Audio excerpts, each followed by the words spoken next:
good afternoon sa inyong lahat. Welcome back to my YouTube channel. Ito'y isang hapon na punong-puno ng tamis. Kasi ang ating gagawin ay popular ngayon. Pinagkakaguluhan ito ngayon kasi napakainit. Ang hawak ko ngayon ay ice candy. Gumawa kami ng ice candy nung nakaraang a few days ago. Ipapakita ko sa inyo kung paano kami gumawa ng ice candy na hindi siya masyadong elaborate, walang masyadong ingredients. Ang ingredients lang niya ay mangga. Yung manggang ginagamit namin ay usually mura ito sa palengke.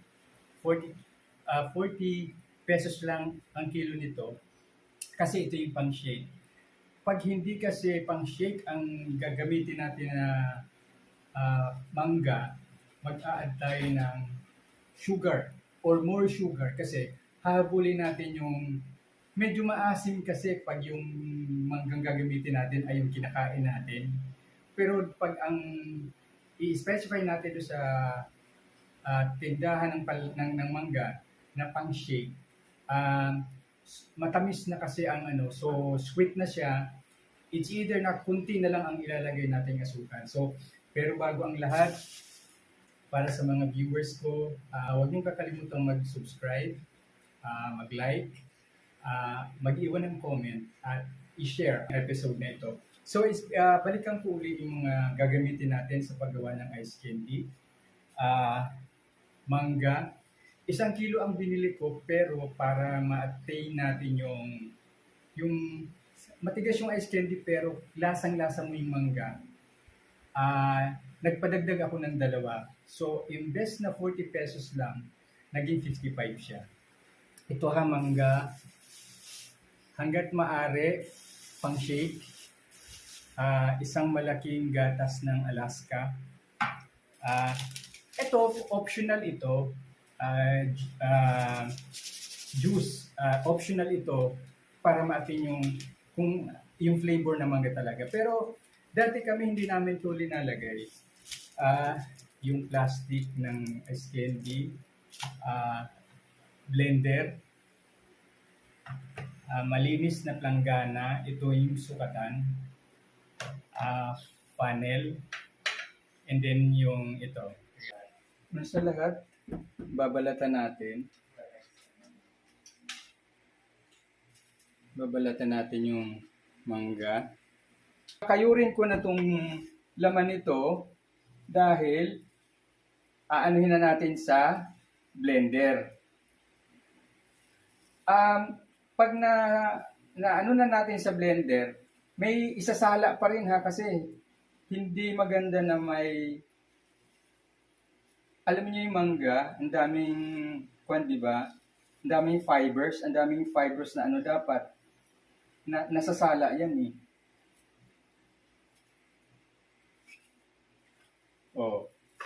Iwas dagdag sobrang daming asukal, kaya dapat pang-shake ang gagamiting mangga.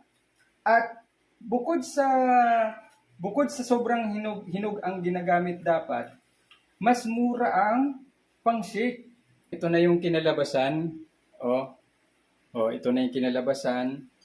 Kukunin ko na ngayon yung gatas dahil i-blender na natin.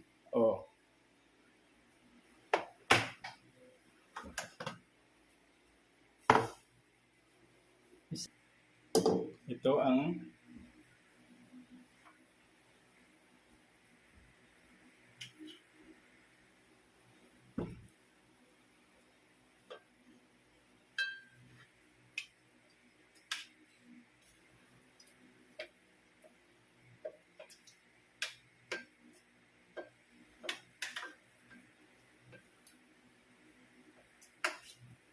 so dinalawa ko Ngayon, hahatiin ko ito.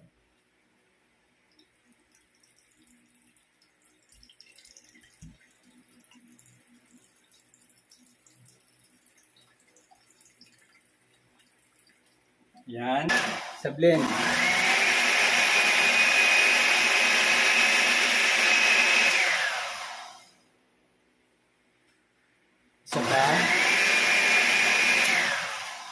Sige, dagdagan pa natin.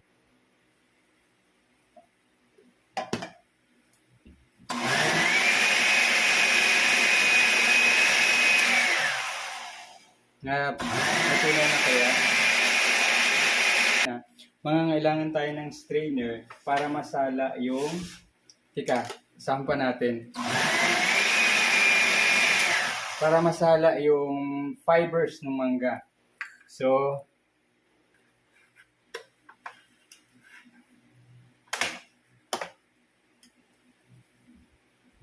ito na. O, sinala ko na ha. Sinasala ko ha. O.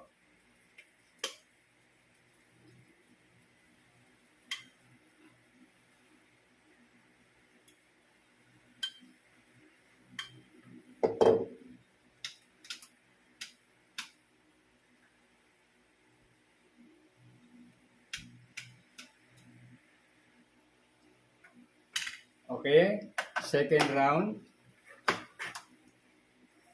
Ilalagay uli ang gatas.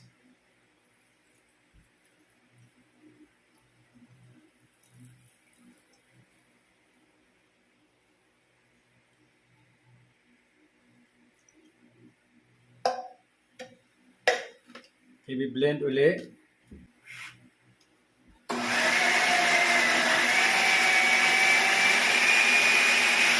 Magdadagdag ako ng tubig kasi parang malapot.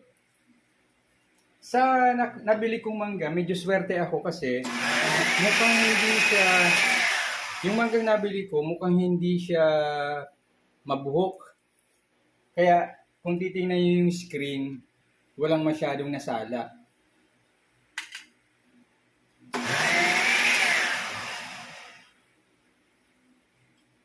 Or maybe dahil sobrang na blender kaya nawala yung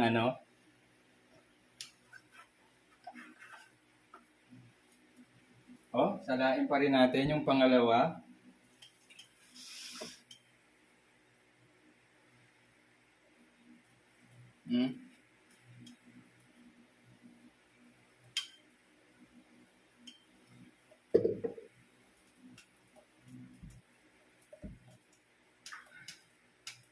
Sabi ko kanina, sa isang planggana na ito, dapat at least makagawa tayo ng, kung 5 pesos ang isang ice candy, dapat at least makagawa tayo ng 40. 40 times 5, 200.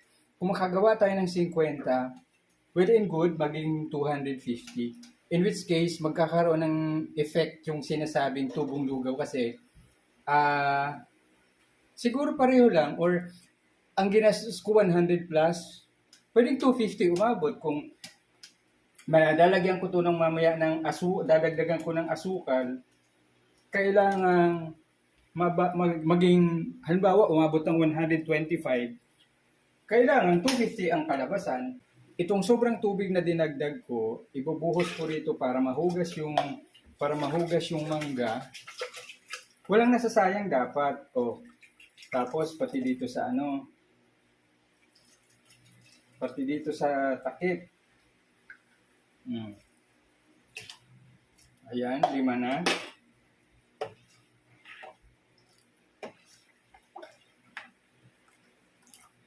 Thick. Kailangan thick yung concentrate. So, maglalagay tayo ng wash na sugar para makuha niya yung tamis na kailangan natin.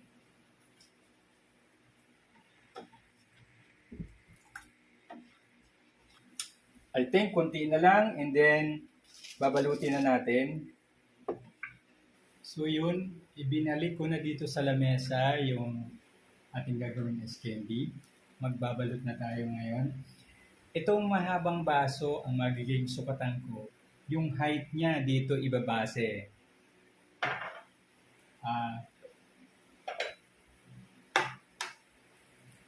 Ito yung plastic.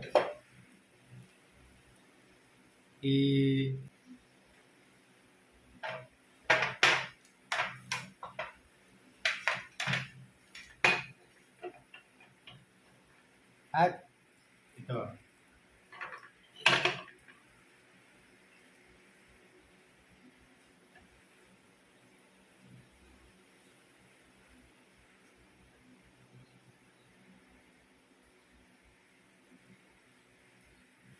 Yan.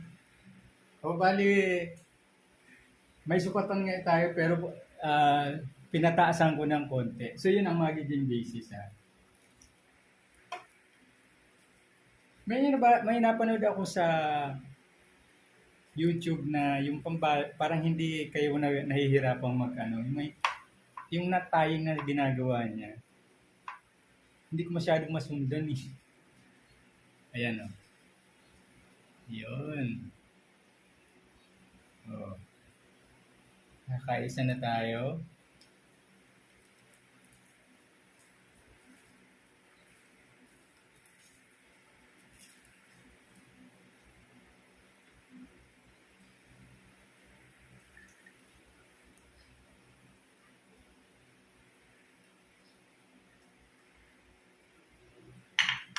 Ayan, pare-pareho ang height.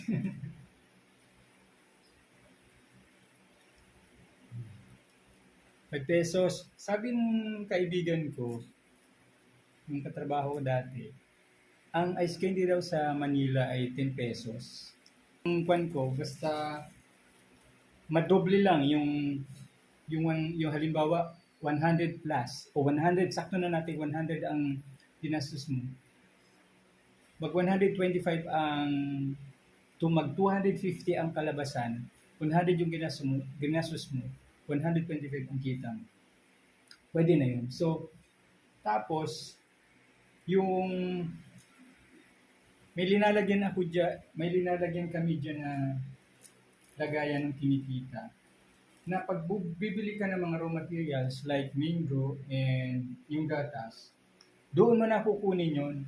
Kasi paiikutin mo na yung pera eh. Paiikutin mo na rin yung kinikita. Doon ka na kumukuha, hindi mo siya binabawasan, hindi ka na nagdadagdag ng ano, yun ang paiikutin mo na. Para nakikita mo kung anong nangyayari, kung bumubulong ba.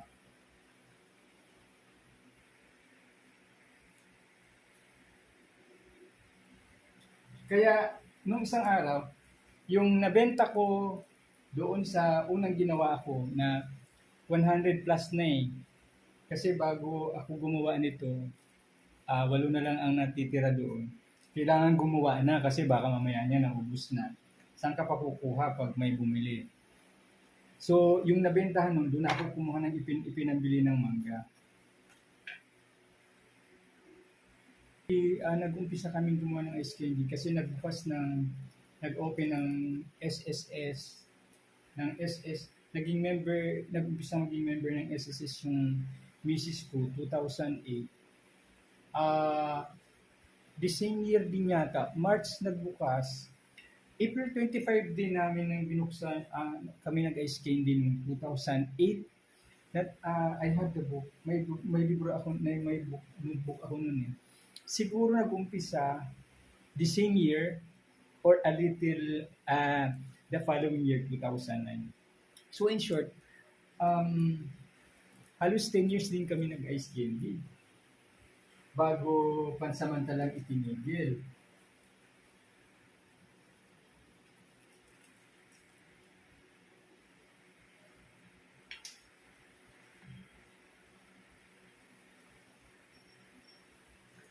Binabawasan ko pag yung parang hindi na masasarado eh.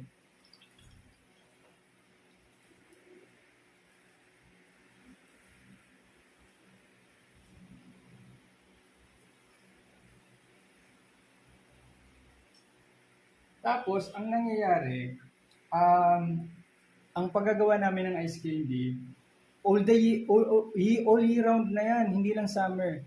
Talagang may supply kami, may ice candy kami, buong taon meron yan. Nag-umpisa sa mangga, pag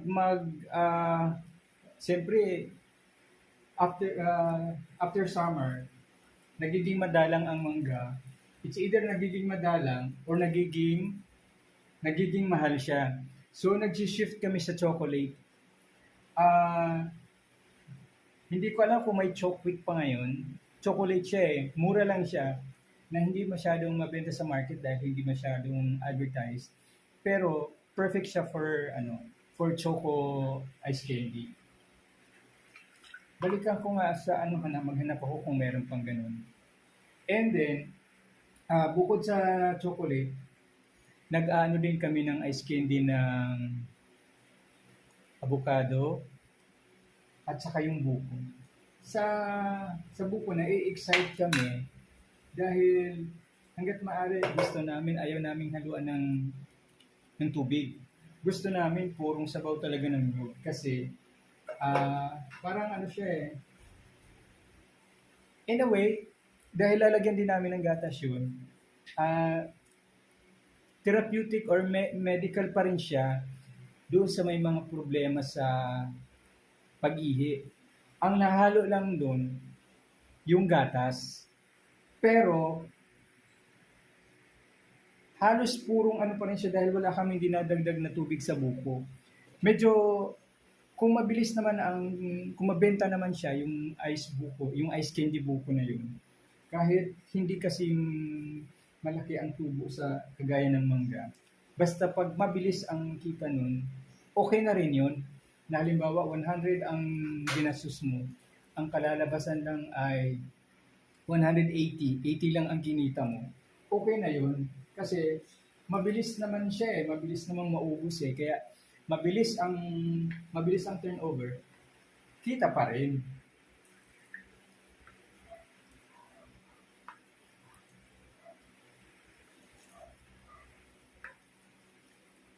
So yun, 2 hours of making ice candy. Ito na po ang kinalabasan. Sa pagbibilang ko, umabot siya ng 50. Ito yung sobra sa 50. Parang ito yung magiging taste test. Yun. Bali, siyempre dahil ako yung timpla, ako ang unang kakain ito para sabihin kong approve na kasi para din pagluluto ng laing to eh, na wala talagang eksaktong measurement or wala talagang eksaktong formula kung every time na gumagawa ka ng ice candy, lagi siyang parang laing na parang gumagawa ka rin ng movie, gumagawa ka ng storya na yung una mong ginawa, hindi pwedeng ma-duplicate yung second mo. Pag story ka naman ganun, di ba? There's no exact, you didn't use exact plot, exact characters, exact conflict. Tapos, same thing with movies. So, ito na parang pyramid siya, ang kinalabasan niya. So, 50 times 250 ang kalalabasan nito. Bali, eventually gumamit din ako ng powder, yung OAC na mango flavor. Tapos gumamit ako ng sugar. Halos ganun din. 125 din halos ang aking puhunan na eventually magiging 250 ang kalalabasan ng halos wala namang spoilage to eh. Kaya nga sabi ko din sa members of my family na kung kukuha tayo, babayaran natin. Diba? So,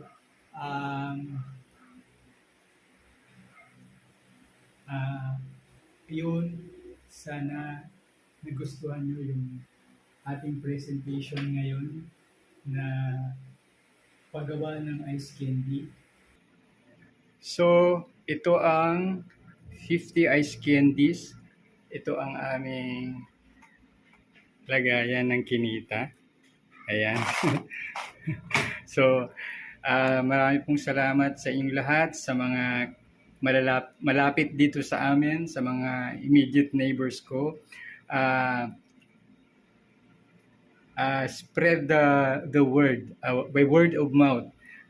Spread the news na may bumalik na uli ang ice candy ni Alma at ni Santi na ang flavor ngayon ay ang season, napapanahon na mango.